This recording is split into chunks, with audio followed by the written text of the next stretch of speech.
Hi friends, আজকের রান্না ভেন্ডি আলু দিয়ে মাছের ঝোল। আমি এখানে মাছগুলো ভাজতে দিয়ে দিয়েছি। মাছগুলো আমার ভাজা হয়ে এসছে।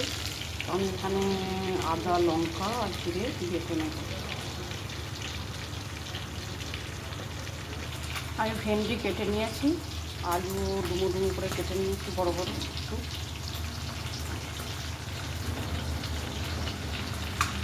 আপনারা দেখতে থাকুন কীভাবে আমি রান্নাটা করছি। আমার মাছ ভাজা হয়ে গেছে, আমি একটা পাত্রে তুলে নেব। এই তেলের মধ্যেই আমি ভেন্ডিগুলো ভেজে নেব। সামান্য একটু নুন দিয়ে দেবো।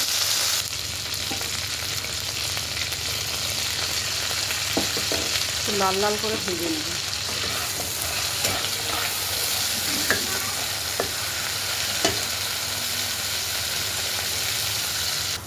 দেখুন বন্ধুরা, আমার আদা জিরে লঙ্কা পেস্ট হয়ে গেছে। আর রসুন আমি পেস্ট করিনি, আমি পরে বলছি রসুনগুলো আমি পেস্ট করবো। আর এদিকে আমার ভেন্ডিও ভাজা হয়ে গেছে, আমি একটা পাত্রে তুলে নেব। কড়াইয়ে আমি আরেকটু তেল দিয়ে দিচ্ছি। তেল গরম হলে আলুগুলো দিয়ে দেবো। তেল গরম হয়ে গেছে, আমি এবার আলুগুলো দিয়ে দেবো। এইভাবে 2 মিনিট ভেজে নেব। দেখুন বন্ধুরা, আমি একটা টমেটো কুচিয়ে নিয়েছি। আমি একটু ভুলে গেছিলাম টমেটোটা নিতে। আমি এখন আলুটা ভাজা হলে একটু নুন দিয়ে তারপর টমেটো দিয়ে দেবো। নুন দিয়ে দিলাম। এর মধ্যে টমেটোটা দিয়ে দেবো। ভালো করে নেড়ে একটু ভাজতে দেবো। এবার আমি একটু হলুদ দিয়ে দেবো।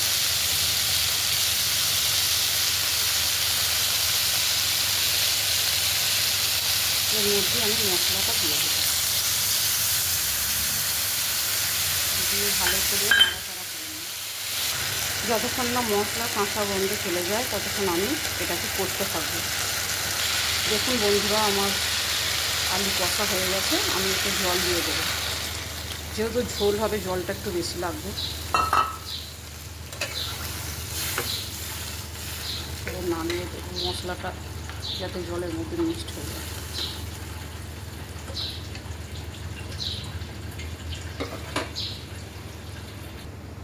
এবার এর মধ্যে মাছ আর ঢেঁড়স আমি দিয়ে দেবো, বা ভেন্ডি যা বলেন আপনারা।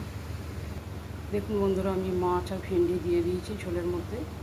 এবার আমি ফুটতে দেব যতক্ষণ না আলুগুলো সিদ্ধ হয়ে যাবে। এইভাবে আমি ঢেকে দিয়েছি। দেখুন আমার ঝোল ফুটছে, তো ঢেকে দিয়েছি কারণ তাড়াতাড়ি সিদ্ধ হয়ে যাওয়ার জন্য। এই অবস্থায় আপনারা নুনটা একটু চেক করে নুন দিয়ে দেবেন। আমার আর নুন লাগছে না, তাই আমি আর নুন দিচ্ছি না। আর অল্প সামান্য চিনি দিয়ে দেবেন এই সময়। আমি একটু চিনি দিয়ে দিই, এতে স্বাদ অনেক বেশি বেড়ে যায়। দেখুন অল্প হাফ চামচের থেকেও কম। দেখুন বন্ধুরা, আলু সিদ্ধ হয়ে গেছে। আমি এটা একটা পাত্রে ঢেলে নেব। এরপরে আমি বলছি কি করতে হবে। এই কড়াইয়ের মধ্যে অল্প একটু তেল দিন। অল্প তেল গরম হয়ে গেলে, তেল গরম হয়ে গেছে, এর মধ্যে 5 ফোড়ন দিয়ে দিন অল্প।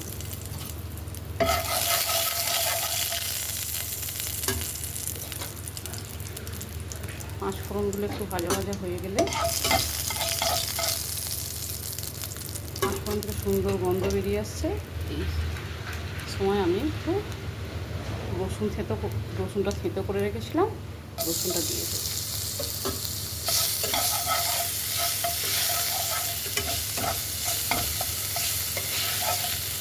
দেখুন এই ফোড়নে এত সুন্দর গন্ধ বেরোচ্ছে,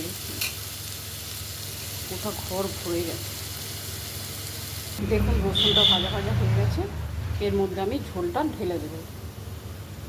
কি সুন্দর গন্ধ। ব্যাস বন্ধুরা, একবার ফুটিয়ে নেবেন, নিয়ে নামিয়ে নেবেন। গরম গরম সার্ভ করবেন, দেখবেন খুব ভালো লাগবে। আপনারা তৈরি করে বানিয়ে খেয়ে বলুন কেমন লাগছে। অবশ্যই চ্যানেলটাকে সাবস্ক্রাইব করবেন, পাশে থাকবেন, কমেন্ট করবেন, শেয়ার করবেন। Thank you.